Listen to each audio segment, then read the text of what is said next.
Good morning, good afternoon, good evening. Welcome to Supply Chain Risk Management Consortium's third in a series of webinars on building a resilient enterprise, mastering supply chain maturity, and risk management.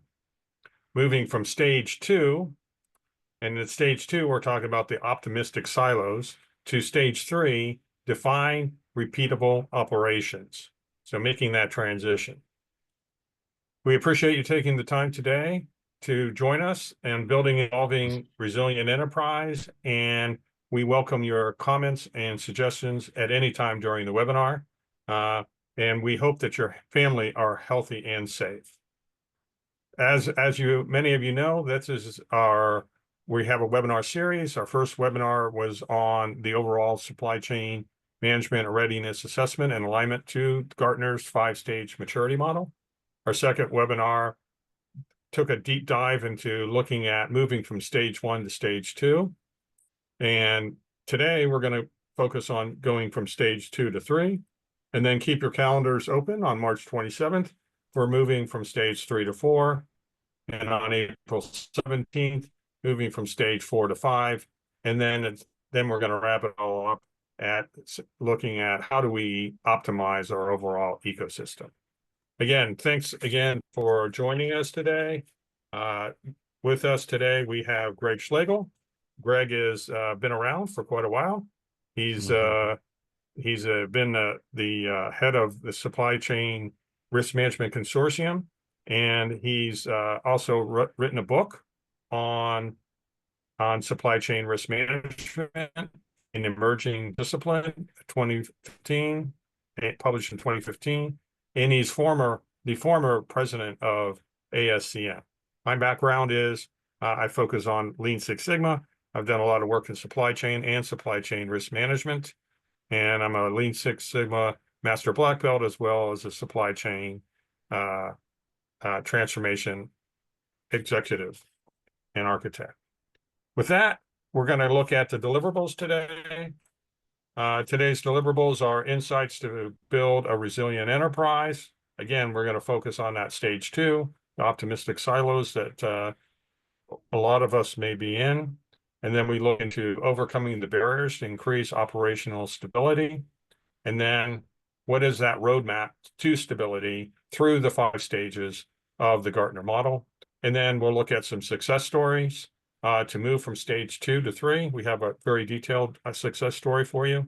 And then what are the financial payoffs? How do you sell going through this process to your management that it's important to become more mature?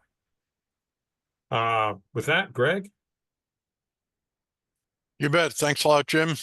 Pleasure to be with you all today to chat about this important topic for all of us. So we thought we'd give you a thumbnail sketch of who we are and what we do at the Supply Chain Risk Management Consortium. We are 33 companies at the moment. We're about 1,700 professionals around the globe. We operate in 23 countries at the moment. On the right-hand side, we've got 3 basic pillars. We do a lot of education. That's where we grew up way back when. We've been in the business for about 15 years. So we still do a lot of education, both online and face-to-face. We have a host of consulting organizations who essentially can lead, guide, direct, and coach you on your supply chain risk and resiliency journey.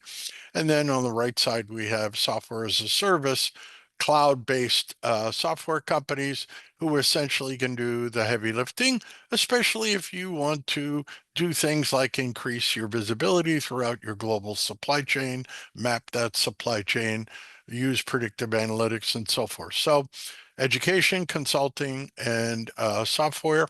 On the left, we have 5 areas of products and services. We have 2 online certificate courses, self-paced, on a learning management system. You get in there, there's 3 levels on each. One is geared towards manufacturing folks. The other is geared toward public health care and logisticians. You get a certificate at the end of the course, and there are 3 levels. We do a lot of coaching and consulting, where we lead, guide, direct, and coach companies on their journey. We mentioned we have a host of platform solutions that support our vision from our book. And then we have 2 online assessments. One is the online supply chain readiness assessment. We're going to talk about that today. That evaluates your process maturity within your supply chain and inherent risk. And the other is a pure risk 90-day action plan.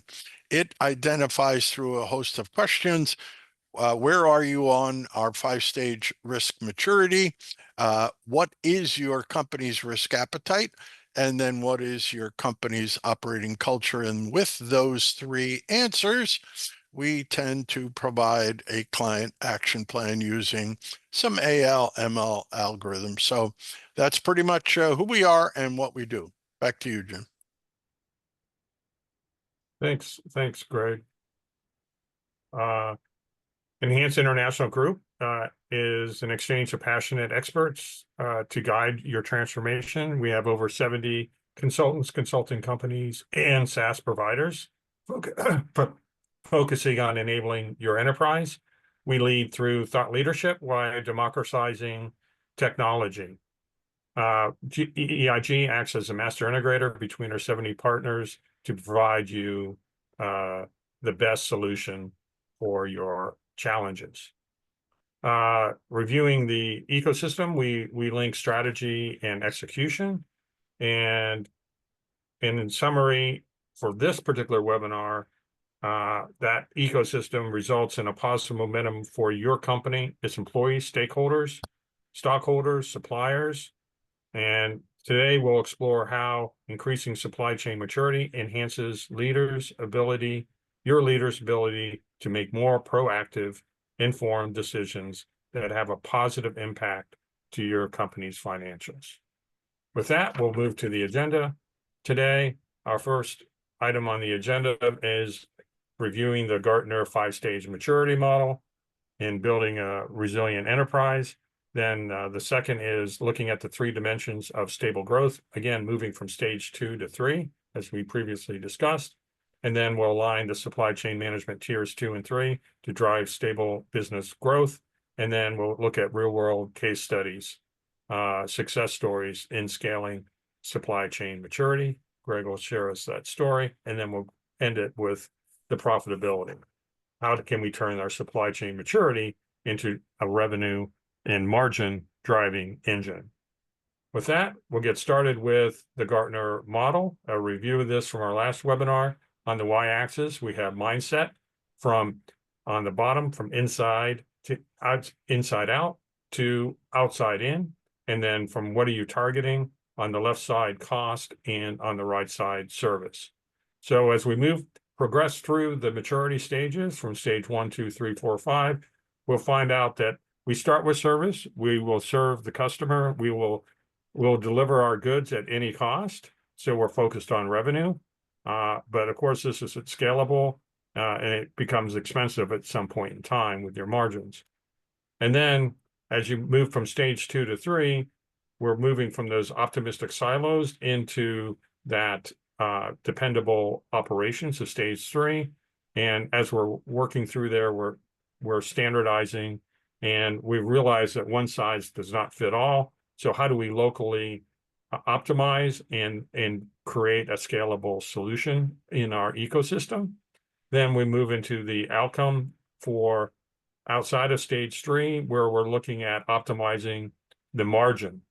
So instead of cutting everything at all costs, here we're looking at margin per SKU, and profitability, and by this time you're regularly segmenting your marketplace and your suppliers. And then at the end of this, we're looking at if you're able to achieve this, which only about 5–10% of the companies are doing that, you'll get to that scalable, value-centric, adaptable, and focused on margin to serve. So you're through the customer, you're actually serving and driving margin, and through your suppliers, you're linking your suppliers and your customers together, and you're that conduit to drive that scalable growth. And of course, companies like Cisco and Apple are at the top of the list of performing at that. So let's take a deep dive into uh, stage two. And the complexion of this is processes are becoming more and more uh, consistent, but we're still fragmented, right? Because in this stage, the silos are sometimes working against each other. The teams start experimenting with structured approaches and technologies. You get some early wins of being in a siloed organization, and you'll get some local optimization. The remediation and the challenge is that these efforts create inefficiencies and misaligned priorities. So you got to rob Peter to pay Paul and get into the whack-a-mole often at this stage. And so you have a difficulty in scaling, and when you try to scale, you end up actually removing key components of the organization that enable other parts of the organization to function. And over the long run, you actually lose. So it's a balance. You want to cut costs, but at the same time, you're have all these trade-offs. So again, the financial outcome here is standardized, but one size does not fit all. It's locally scalable, but it's not adaptable. So that's the key here. It's not adaptable. So moving to stage three, which is a change in culture and priorities and organization structure. So, this transition to standardize, as it says at the top, repeatable processes supported by centralization. So we always hear about you have a bunch of 5, 10, 20 locations, and now you're looking to centralize. And in this type of environment, it's a very hard push because you're trying to get everybody to normalize, but sometimes you have make to stock, make to order, engineer to order types of things in different parts of your company. And so sometimes when you standardize, you actually remove processes that other parts of the organization rely upon in order to serve the customer. So then you start losing customers when you standardize too much from a centralization. So how do you create that balance is the challenge, but really learning, again, the plan, source, make, deliver, return, understanding what is a supply chain, what is your end-to-end streamlining is going to be key to help you move to stage three. So adopting these types of principles and standards are going to enable you to become more effective. So again, the financial outcome here is, again, these end-to-end standards for your end-to-end value stream, that interoperability between your operations and business units, and you're trying to get to that enterprise scalable. But during this, may not have high top line growth, but you may have higher margin growth in this period of time. And it's like clean your house before you go outside to grow. So that's what we often talk about in this stage, moving to here. So this is not the time to be going out and buying other companies. If you do buy another company, keep it separate until you figure out how you are managing this from a centralization perspective. So that's the overview on those two stages 2 and 3. We'd ask you to enter in the chat your thoughts on what stage you would say your plant, division, or company resides in. Stage 1. Again, the basics stage where you're looking at scaling quickly. You might be immature. Stage 2, the optimistic silos. Stage 3, you're getting into centralization. Stage 4, where you're already centralized. You've already created those capabilities, and you're now optimizing on customer value. And stage 5 is where you're looking at your company as an ecosystem where you're able to both balance your customer and your suppliers to drive margin to serve. Greg, your comments? uh, yeah, it could be a little daunting. It might look a little daunting, but it's what we've seen is and we're going to talk about it during this session and prior sessions is how to kind of sneak up on each stage using some of our tools, techniques, and methodologies to help you move from one stage to another based on your culture, Jim mentioned it, and the attitude of the organization. So no right Right. or wrong. No right or wrong. It's just where you're at and where you're going to go. Mainly where you're going to go. Realize where you're at so you know where to go. With that, I'll turn it over to Greg. Yeah, very good. We wanted to get you grounded on the Gartner 5-stage maturity model again. What we'll do in this section is we'll touch on the 3 dimensions of stable growth from our point of view. Again, assisting, augmenting, leading, guiding, directing, coaching, and helping you perhaps move from stage 2 to 3. So with that, we'll take a look at our 3 dimensions. First dimension is our 3-dimensional perspective on the resilient enterprise. We use this cube. Let's talk through it. The first dimension is on the front left. That's supply chain process maturity. Why do we start there? Because studies have shown, and we have seen it in our experience, that improved supply chain process maturity equates to financial benefit to the bottom line. And we'll touch more on this tool that you see in a minute. Our second dimension is on the right-hand side. That's supply chain risk and resiliency. Again, why? Uh, our opinion is risk management is no longer a nice to have, folks. In our complex global supply chains, it's a must. All right. Um, so we'll touch on this concept in a minute as well. The third dimension is on the top. We like to advocate the balanced scorecard framework. Why? Because we feel it's a pretty good business set of questions of discovery.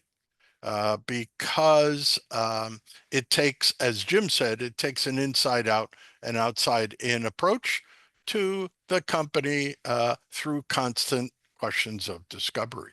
So the framework is extremely important when a company is at Gartner stage 3, that's our opinion, and it wants to move to the next stage as well. So we wanted to describe the Gartner 5-stage model, and the balanced scorecard will discuss each individual element of the 3 dimensions post haste. Next, first, the genesis of the supply chain management assessment tool. Just want to give you a quick thumbnail sketch of one of our dimensions. The tool's been with us for a while. It was born as a first of a kind, out of a first of a kind MBA supply chain risk management course at Lehigh University. We taught that for 10 years.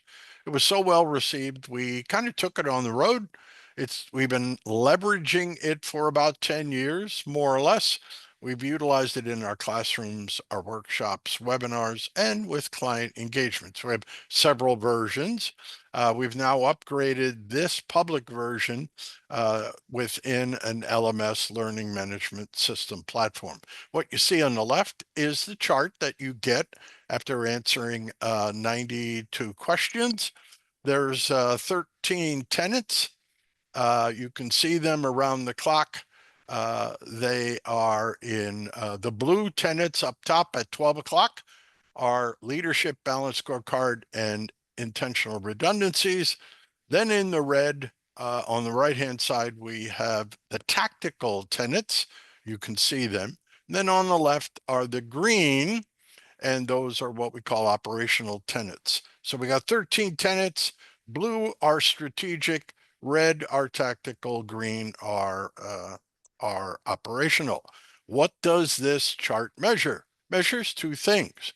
It measures your supply chain process maturity of within those 13 tenets, and also inherent risk. So what do you see? What do you get?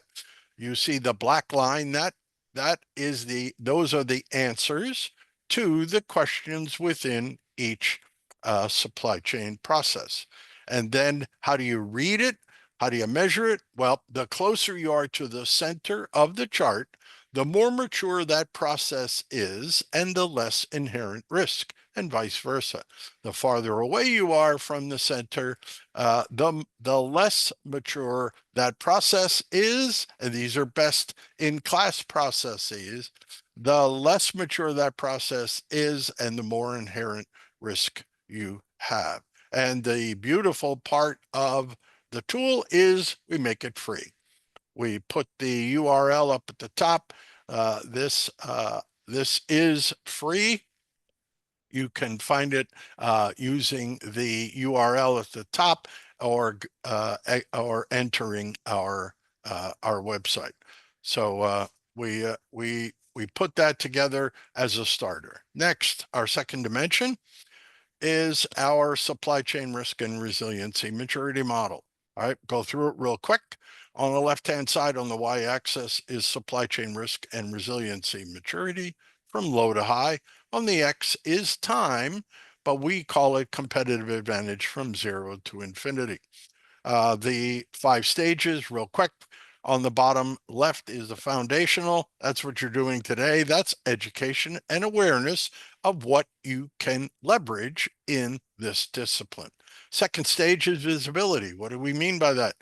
Improving the visibility in your supply chain, upstream to your suppliers and downstream to your customers.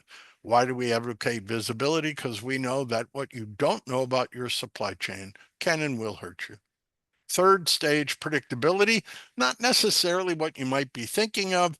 We call it sense and respond, but it's really, we advocate digitizing your supply chain.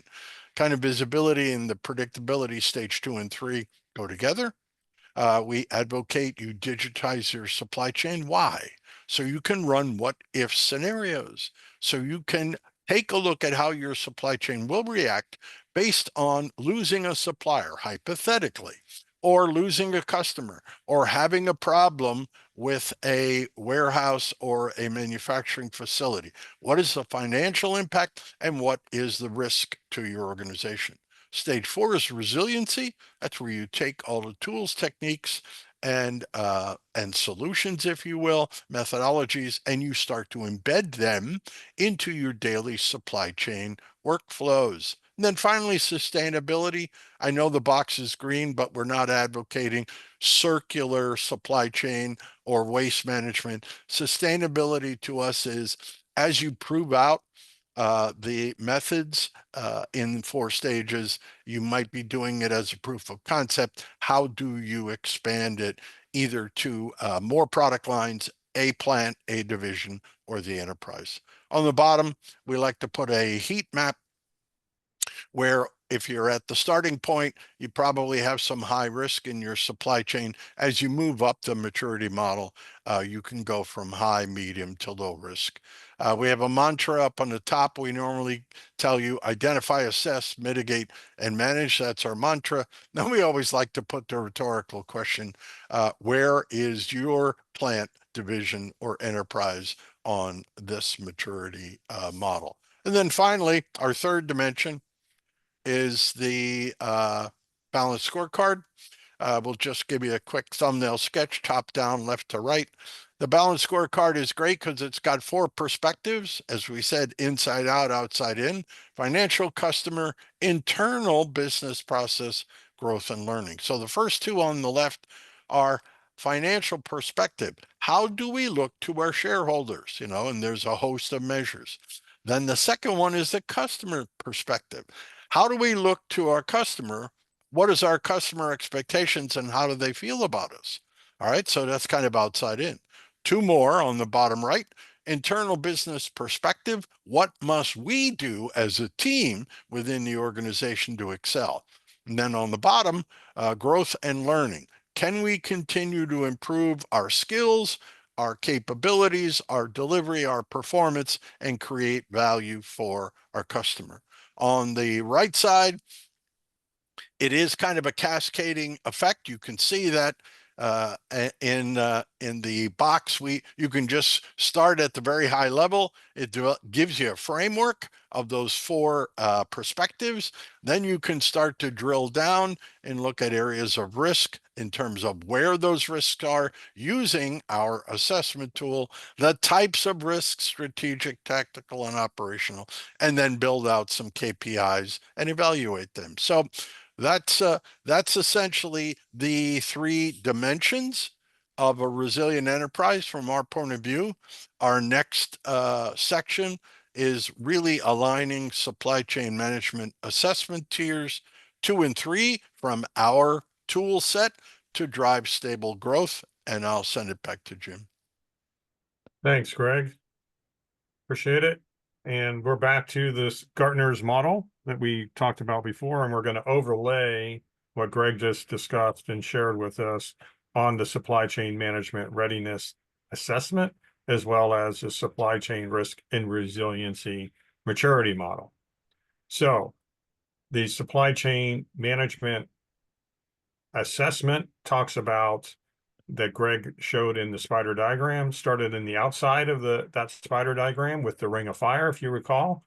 Then it was apprentices, and then mainstream and exemplars. So those you can see align pretty well with stages 1 through 3.5, 4, so to speak, of the Gartner model. So when you're an exemplar, you could almost say you're going to be a stage 4 or 5 also. So by overlaying these, it's very interesting and very easy to do by taking our assessment, that supply chain management readiness assessment that's free, as Greg shared with you, that takes about 20, 30 minutes. So that free assessment we call tier 1. So we recommend doing that for any organization, just to anybody in an organization to get started. Where tier 2 is, again, this is where you get a group of stakeholders across your supply chain, right? Plan, source, make, deliver, return. That's your supply chain. And you get those key stakeholders from finance, from customer service, from the manufacturing, from all areas, logistics. So getting that cross-functional team and having them complete the assessment and then look to see what is the overall score. But more importantly, where do you guys agree and where you don't agree? Because risk is perspective, right? And performance is perspective.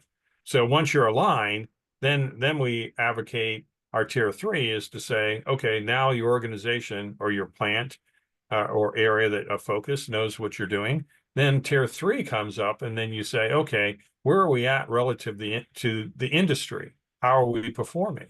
Well, that's quite interesting, because then you say, are we best in class, worst in class within our industry? Not just overall from a best in class perspective of the 0 to 10 that Greg showed, but where do you fit within industry, which is what we'll cover in a little bit later today. And then tier 4 is, how do you get over these walls? So especially moving from stage 2 to 3 takes a lot of extra effort. So of course we offer consulting and support in that area. And because to get to that optimize where you're optimizing your supply chain from a margin perspective, and you're moving out of a cost out perspective, there's so much more money on the table that you couldn't even see when you're only looking at costs. So then when you get to stage 3, then we get into the supply chain risk management maturity model that Greg shared, where we start with visibility, predictability, and resiliency and sustainability as we've outlined those on top of this overall maturity model. So we feel like there are some things from a risk management that you could probably do in stage 1 or 2, but it shouldn't be your focus. You need to be cleaning up your own shop, so to speak, first, before you start thinking about really driving these other more complicated activities. So really the question is, are you ready for supply chain risk and resiliency? And what we're saying is, If you're stage 1 and 2, probably not. If you're 2 and 3, you can start thinking about it. And as you're moving from 3 and above, that's just where you would go after it. So again, we ask you to ask, where are you today? Where are you tomorrow? With that, I think we're just going to keep moving on this, but something to truly look at in your organization. So again, another way to look at this is, again, this is a spider diagram where the middle of the spider diagram is at 0 at the top of this, and the outer web, you could call it, the ring of fire is 10 at the bottom. And we're providing you that roadmap to move through the Gartner supply chain 5 stages, 1, 2, 3, 4, and 5. And again, using the supply chain management assessment tool, and soon to be supply chain risk management tool that we have today that's available. We'll make that even more available in the future. So the one thing when we're talking about benchmarking, where are you at relative to your contemporaries in your industry? We look at quartiles, percentiles, as it's called from a statistical perspective. So what is a quartile? Quartile divides up all the data collected for that particular industry into 4 parts, from minimum to maximum. So in general, the maximum you would think as are the leaders, right? And the minimum is the laggards. It's kind of flip of our scale, but this is the general layout of it. And the question is, where is your company, in those, in which quartile are you? Are you in the 0 to 10, 25 to 50, 50 to 75, or 75 to 100 percentile? So again, the first quartile is, think of it, if you had 100 competitors in your group, it would be 100 surveys, and the first 25 in sequence from lowest to highest would be from 0 to 25, and so forth. For followers to be the 25 to 50th one, which is your median, you often hear, and then your average followers, or your average performance, is 50 to 75, and the laggards are that lower. So you're moving up from the laggards to the leaders through each of those quartiles. So what does that look like overall for your industry? And we've accumulated, hundreds of assessments over the last 10 years and created these market segment baselines that we'll be sharing with you. So this is exciting. So we look at aerospace and electronics, and you can see that here again is the overall best in class, ring of fire to exemplar. And then you see the overall average of all of our data across all enterprises is 4.9. And then you can see that aerospace, interestingly enough, is very narrow, and they seem to be hovering right around here. So you have a few outliers of poor performers, but the majority of them are above the average overall performance. Electronics, not too surprisingly, is a little bit better on the overall average of their particular group. And you can see that they're more spread out, but they're also a lot, they've broken the 3 barrier of exemplars that we see. And then we threw in petrochemicals, not too surprising. They're a little bit fall behind these, behind electronics and aerospace. And heavy industries is kind of neck and neck with petrochemical, which isn't too surprising because they have many of the same types of processes, and you could almost say, are they very similar environments, and therefore behave the same overall from an industry perspective. So again, the question is, where are you in the industry? If you're at the bottom here, then you're probably in trouble. If you're ahead, that means you're an exemplar. You're probably known as an exemplar. So then that helps you understand not just where you are overall in supply chain maturity, but where you are relative to your competitors. with that, just kind of want to review moving from stage 2 to 3 and some of the challenges that you have to overcome. So stage 2 is you're trying to build your silos to build it out, but stage 3 says we want to come together and centralize. So the siloed decision making that you created your organization upon now is not a positive thing. It actually limits your collaboration and visibility because everybody's fighting against each other. Um, and there's no standardized processes because each facility may have its own standards and their own operating rhythm. And you're not necessarily taking advantage all the best practices across the organization that could be applied. So this is another reason you want to centralize. The next is limited technology adoption. Generally, you have different systems at different locations, and or you're on different versions. So you're on different versions of an ERP, and there's a lot of manual processes and workarounds, a lot of Excel spreadsheets, burning midnight oil, pulling extracts, and making things happen, if you can relate to that. And then the data is very inconsistent. You don't have a centralized data repository. You don't have a data lake. You don't have enterprise information management centered around all your data sources. So what you have is you're trying to forecast at the top level, and you find that everybody forecasts different at every location, and trying to roll that up becomes a real chore. And then there's cultural resistance because every plant is going to say, I have the best process to do S&OP or to do, run this line. We run it, our line better than they run it another place. There's different limitations, different technologies, which makes it tough to get everybody on the same page.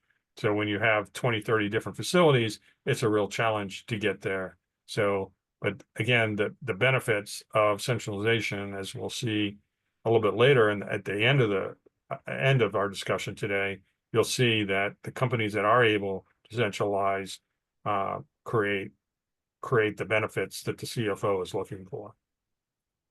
With that, I turn it back over to Greg. You bet. Thanks, Jim. Trying to get my video working, but okay. That's okay.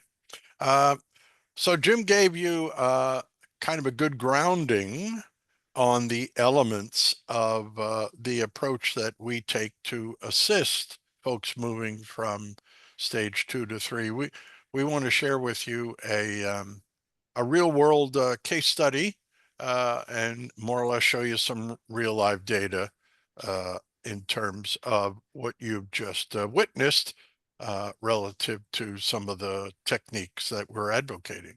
So what are we looking at? This is from a recent healthcare NGO project. It's an overall result of 8 assessments compilation from 8 different individuals in 8 different disciplines throughout an NGO supply chain. So we take it and we take all the assessments, which we'll show you in a moment. We aggregate them up to get more or less a group picture. That's what you see on the left-hand side. You see 2 charts, tier 1 and tier 2. Tier 1 is the outcome, which is normally the black line of the as is answers to the questions. And then what we do is we superimpose the strategic, tactical, and operational chart on top of the as is. So you're seeing 2 charts here. Up on the top, you'll see the best in class process maturity ranking meter. They came in with a 6.2 rating out of 10. Essentially, the best in class segmentation, we look at the calculation and they came up as an apprentice at 6.2 out of 10. They are an apprentice in our opinion. And what you see is you see 3 numbers essentially in the bubble bubble diagram, you'll see three numbers: strategic, tactical, and operational, blue, red, and green again. And essentially, they came up as an apprentice, which is 6.20. We then take a look at the STO opportunities. We calculate, as you see in the bubble, we calculate the strategic, tactical, and operational strengths. Remember, the lower number that you see, the lower the number, the stronger the tenant in terms of process maturity. So what we found is that their strength was in strategic, but what we looked at for them is where are the opportunities in terms of the best opportunity to improve their supply chain maturity and performance. And what we saw is the opportunity, there was a lot of work across all tenants. You can see that.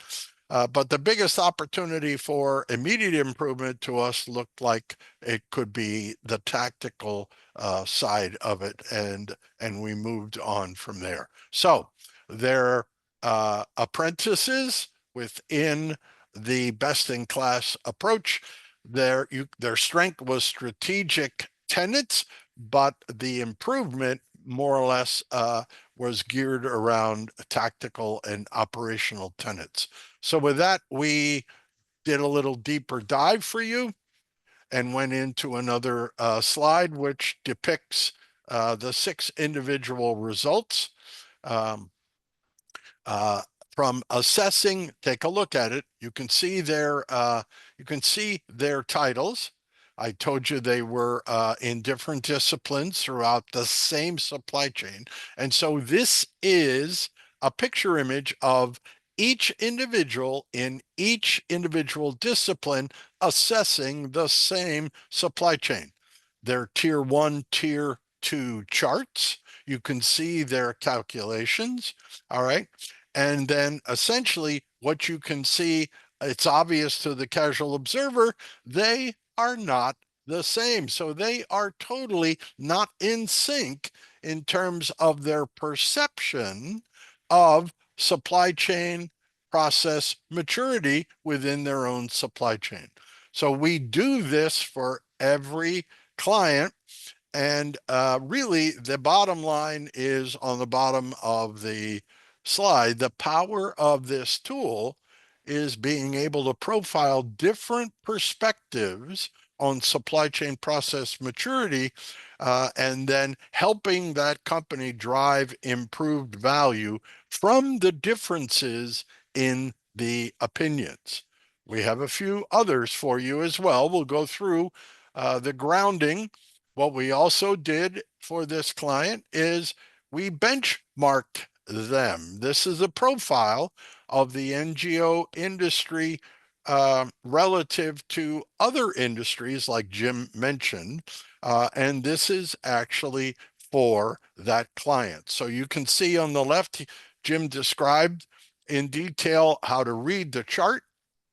We superimposed a couple other industry benchmarks from our database. It's a very vast, deep database across all industries. We put in retail, logistics, and healthcare, and then we positioned that NGO in terms of where they are relative to the healthcare industry right on the left. So the NGO industry is under healthcare, and then the NGO organization is highlighted with a red X on the far right. All right, and so you can see where they reside against healthcare and also against other retail and logistics supply chains. So the net here, folks, is this benchmarking approach really gets a lot of executive attention. When we start to profile, here's where you are relative to your NGO competitors, that gets a lot of traction and excitement and a lot of questions. All right. So we do that for the client. In tier 3, we also ask additional questions about their supply chain. We take the 13 tenets and we ask questions like, how important are these 13 tenets to you individually? Then we aggregate them up, and we also ask about their satisfaction or dissatisfaction. How do you feel about the performance of each of those 13 tenets? So, and then we rank them. And then what you see on the left is we more or less give them a top 5, top 3 tenets. Again, we're trying to prioritize what do we work on first, second, or third to help improve their performance. And you can see leadership, supply chain processes, logistics, agility, and demand management came up to the top.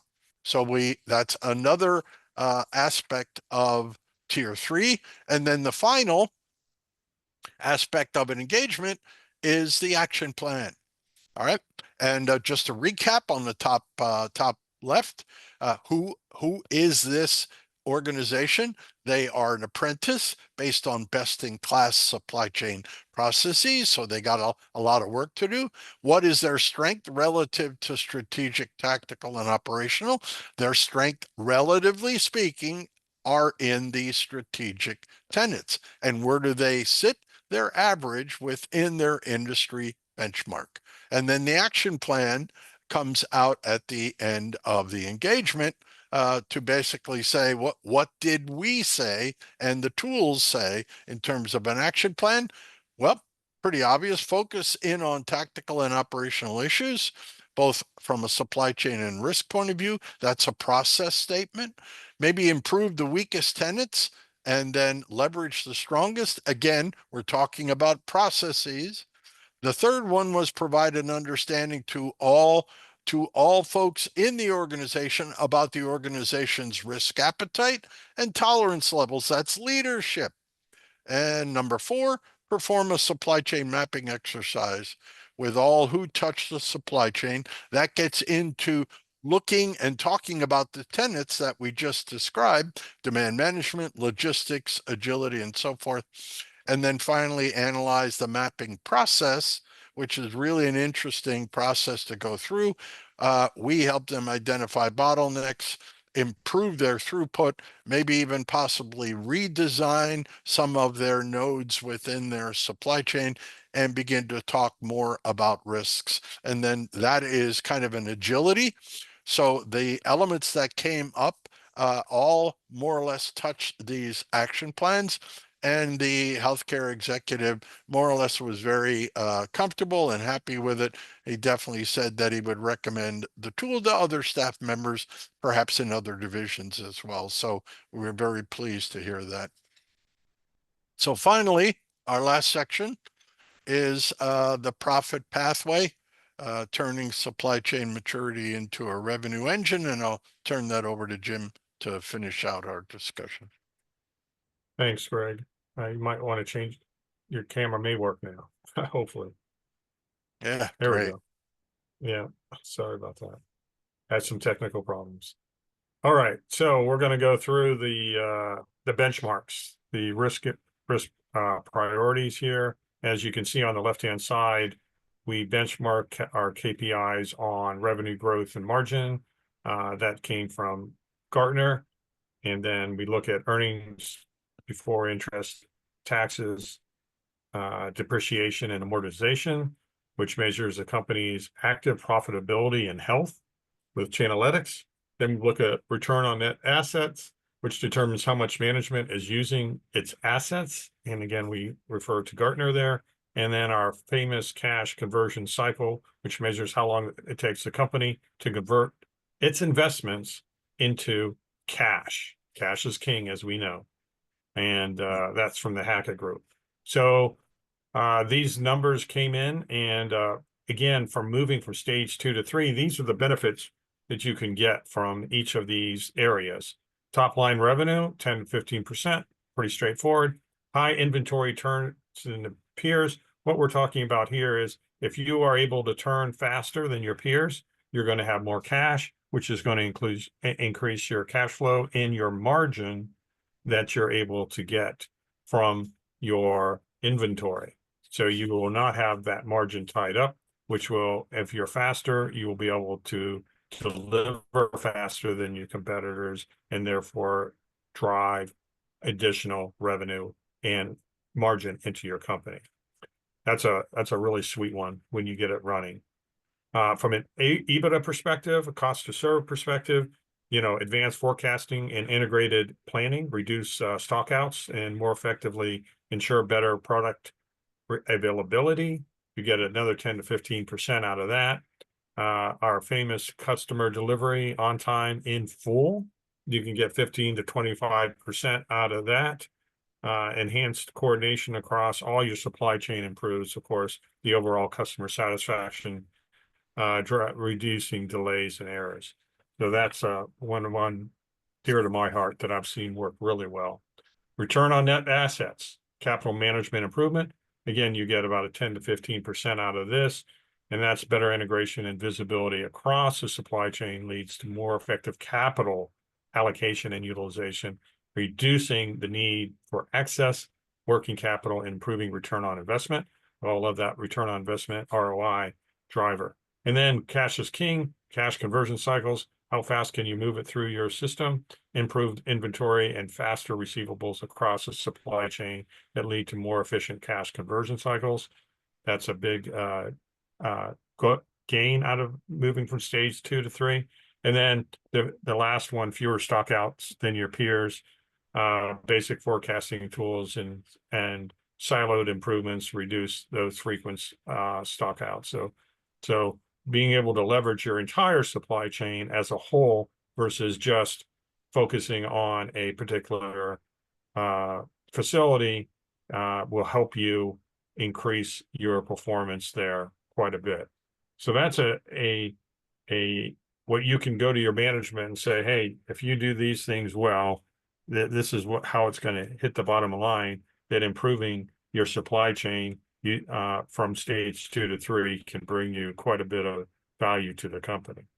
With that, we'll move to the final slide on moving stage 2 to 3, and Greg will kick us off on the top here. Greg? Yeah, you bet. We have on left to right, on the left-hand box, we have supply chain management, some thoughts. We talked about the as-is tool. That's a dialogue starter, folks. We give that for free. We have hundreds and hundreds of companies in the tool database. We've had over 3,000 companies over 10 years utilize the tool. It's a great dialogue starter, all right? And it's free, all right? And when you do that, you can do it individually or with a group like a team. Start with your own team first, like we essentially profiled for you within the team of the NGO company. Leverage your strengths and improve your weaknesses. And then it helps you prioritize the action items in terms of how to do that. Good supply chain management analysis and improvement. On the right-hand side, supply chain risk and resiliency. We talked about that under the 3 dimensions. That also starts maybe you want to start a dialogue, and it should start a risk dialogue when you go through the as-is tool. It should. Then we would recommend that, as we said, maybe you want to map a small supply, take a small product line and map it from end to end, from customers through to suppliers. Then start identifying your internal risks that already happened and or external risks that could happen. It's a wow exercise. We do it for free.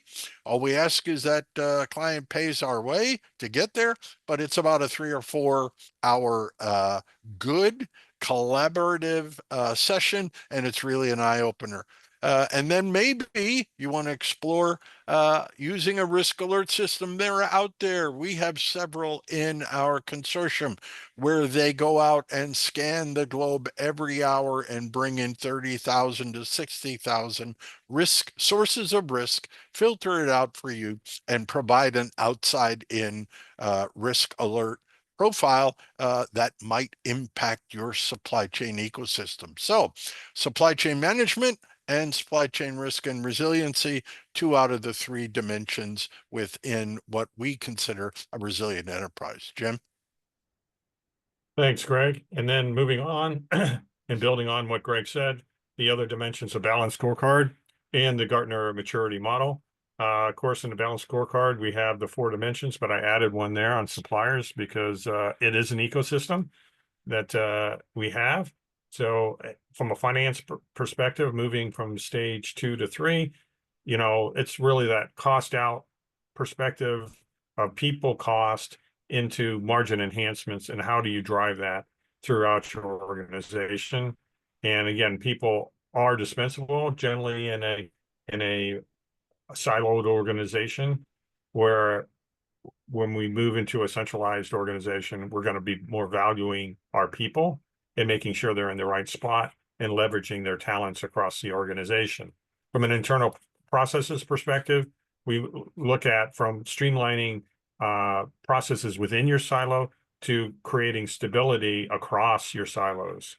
And then from a customer perspective, it's doing only the minimum necessary that you need to do. Often in silo environments, that's what you do because you're competing. You do the minimum you can, and instead of finding profitable types of activities to work with your customers to drive that margin growth with the customer. And then the final one is, of course, that we kind of left out in the balance scorecard is suppliers, because very often we subpar the suppliers, meaning we commoditize them, we treat them very competitively. We don't try to build relationships. Often in stage 2, we say we can get at anything that we need from anyone. And then in stage 3, we're looking for that centralized relationship. So those are the balanced scorecard transformations from stage 2 to 3. And then from a Gartner perspective, again, we perform the supply chain management readiness benchmark to understand where you're at, where do you want to go, what is your competitive edge, and then we want to align that strategy to tactical planning, that link between the strategic level and operational level. How do you link all that together, and clearly understanding your total supply chain end to end of plan, source, make, deliver, return? That is supply chain. Very often you go into organizations, make is not part of the supply chain. They have a different reporting structure and it's not integrated. So taking a lot of those best practices on how to create that total ecosystem together is the key to driving maturity and profitable returns. So with that, we'll close out the webinar on our deliverables. Hopefully you enjoyed it and we covered all the topics. Please let us know if you have any questions today or tomorrow. We're always here to help and support you in anything that you're looking to do with you and your company to help drive our overall mantra of improving maturity in your organization and giving you tools to drive acceleration into your organization of supply chain. With that, this is again the third webinar, and we'll be coming up to the 4th webinar here on March 27th. If you have any suggestions on future webinars or how we can do the webinars better, please do reach out to us. We love to hear your feedback on how we can make our webinars better for you. And with that, I ask Greg to close it out. You bet, Jim. Closing comments? Yep. We hope we provided a few helpful hints regarding our perspective on the resilient enterprise. Remember, it's a journey, folks. It's not a point solution. Feel free to start the journey by exercising our free online assessment. It's a dialogue starter. It can get you started. Our next webinar, as Jim mentioned, will cover moving from Gartner stage 3 to 4 and how we assist that. And with that, thanks a lot for attending, and I'll see you then. Thanks, Greg. And thank you all for attending. Appreciate your support. And we look forward to having you on future webinars. And just keep in mind that you have to know where you're at in order to know where you're going. So The assessment's free, it's easy, and please reach out to us if you have any questions. All the best. Thank you.